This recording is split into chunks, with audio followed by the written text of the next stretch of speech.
This is Tom, Negotiating with Jesus. It's another morning. I did my morning routine, and now I am to record a video. I already recorded reading through the book of Mark, so chapter 8.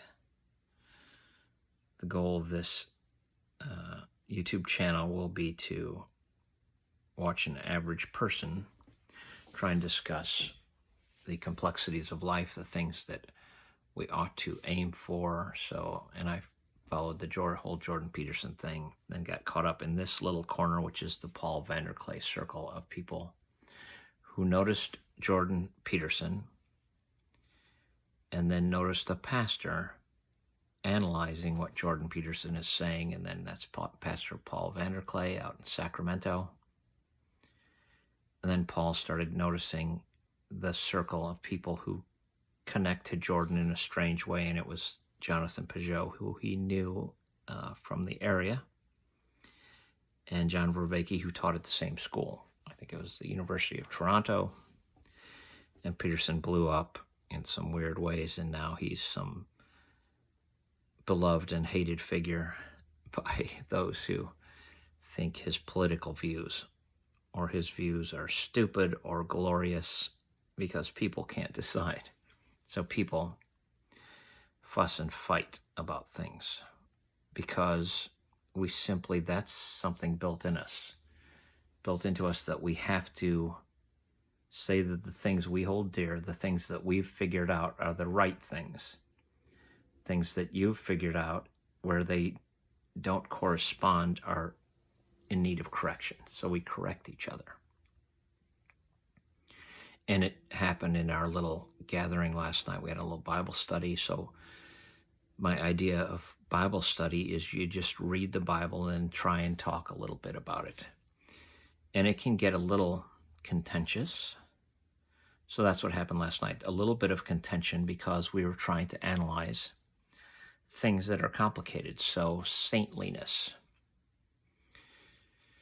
So I belong to a Methodist denomination. So the Methodists are having their struggles, and they had just a giant collapse the past year or two over the battle of same-sex marriage. Do we, as a denomination, say we affirm it? So it's a battle, and those battles aren't anywhere near over. So, and then somewhere around 1000 AD. So let's just quickly go over that. The idea that Christianity, that Jesus changed the West and shook us in a way that we had never been shaken. Jesus seemed to be the person who was right. And everybody disagreed, and they killed him.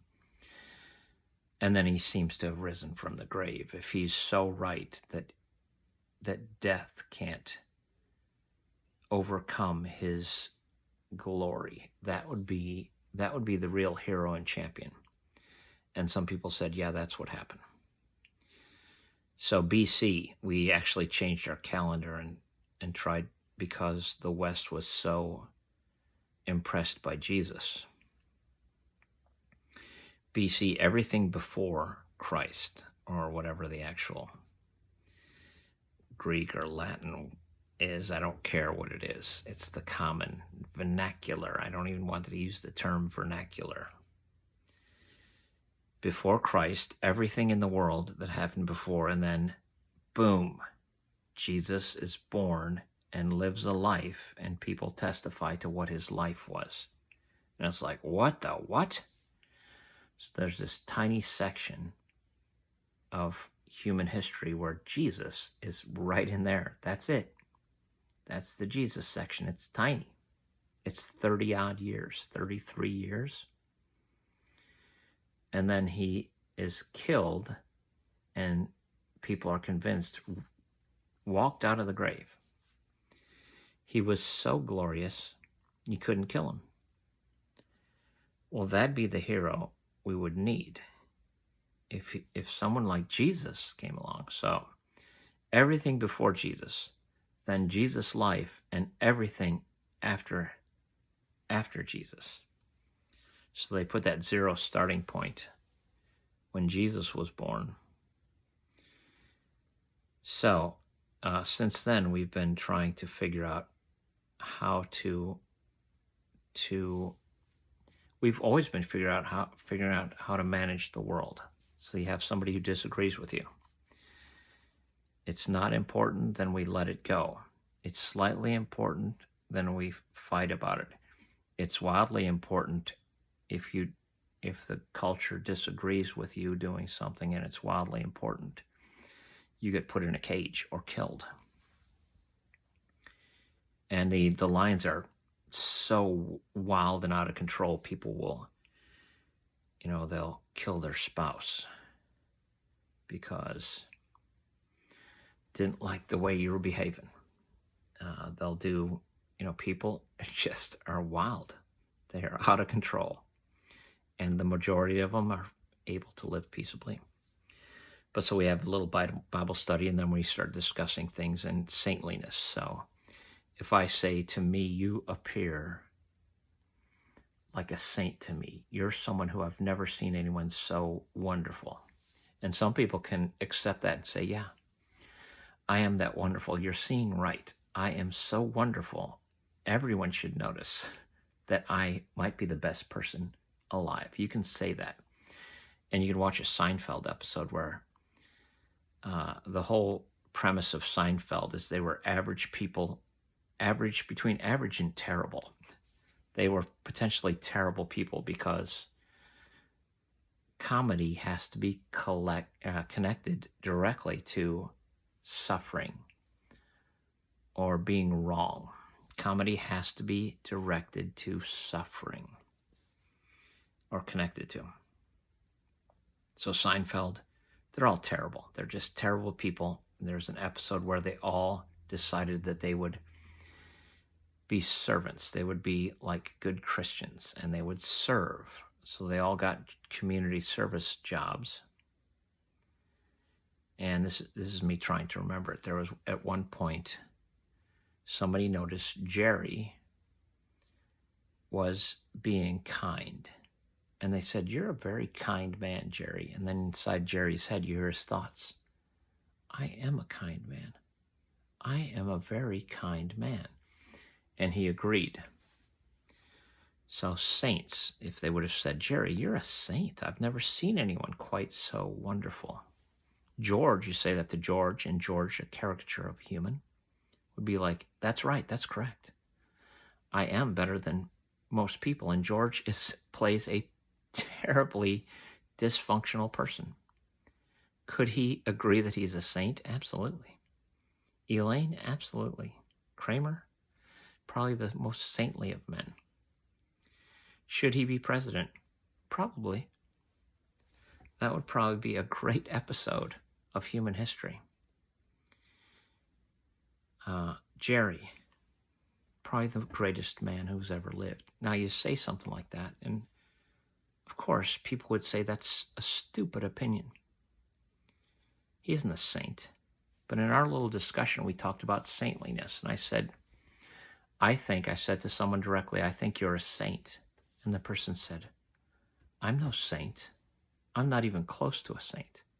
So that's some kind of humble admission that there's still work to be done. But people are actually, in the Catholic Church, people are actually pronounced or given some kind of sainthood. They have to live a life that is admirable to a degree that way better than you normal schmucks. They live a life that is just dramatically good. And then people don't agree. So there's Saint Peter. If you read the stories where Jesus is alive and follow Peter going along with Jesus, seems like a great character. He's very bold. He makes all these decisive moves. He's quick to action. There's a point where Jesus is walking on water. It's a miracle. And Peter asks Jesus to call him to him. Peter steps out of the boat and starts walking on water because Peter does stuff. And then he starts sinking. because Peter sinks. That's what Peter does. Peter takes dramatic action and then fails. That's part of the great, amazing accuracy of the human condition that Peter in some way represents. So is Peter a saint? Is he better than, what is a saint? Better than 99.9% of all humans. He's in the top 0.1, tenth of a percent. I don't know. To me, so we disagree about things. To me, he seems like somebody who tries and fails often. He's bold. I like him. I admire him. I think this whole call to follow Jesus makes saints of us all. Now, I see people who aren't following Jesus who I think are saintly. And you can find somebody who's absolutely opposes everything that religion stands for and yet lives a life that has the appearance of saintliness. So there's no way for humans to throw out labels that other humans agree with. We just can't do it. So we had this discussion that got into Catholicism and where we differ, and who can be a saint, who is not a saint. Will you admit to being a saint? Will you claim that, like, I am better than other people, which right away makes you look worse than other people. This whole thing is very complex and confusing. And for the life of us, we don't sort it out. All of us go along this road of trying to figure out our moves, trying to do our best. And some seem to fail terribly. Most seem to do this average job. That's why it's called average. Most people just seem to be in this giant, absolutely giant average category. Some people seem superior, and we give them statues and then we tear them down later.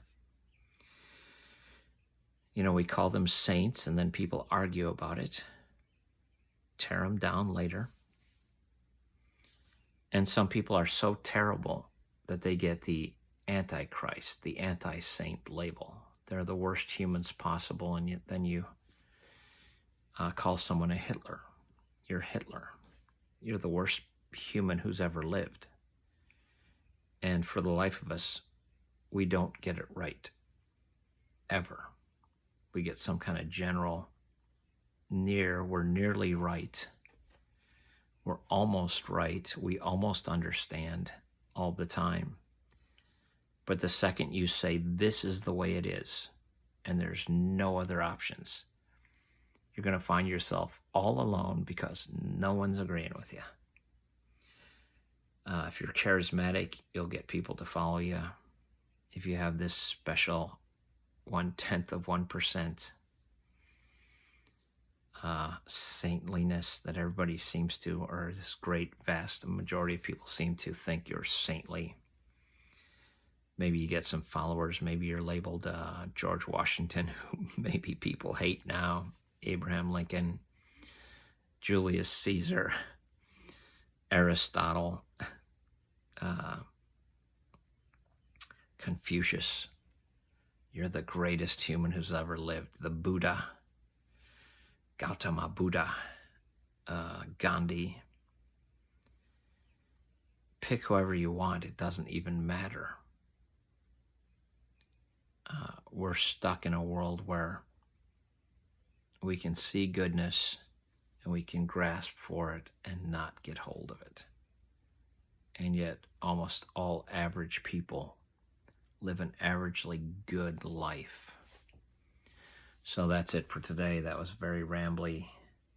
Are you a saint? Yes, I am a saint. No, I'm not a saint. Just considering that makes you, if you would consider that honestly and do some self-evaluation, it would put you in this category of people who actually reflect upon their life. And I think it's a good practice. So there you go. That's it for today.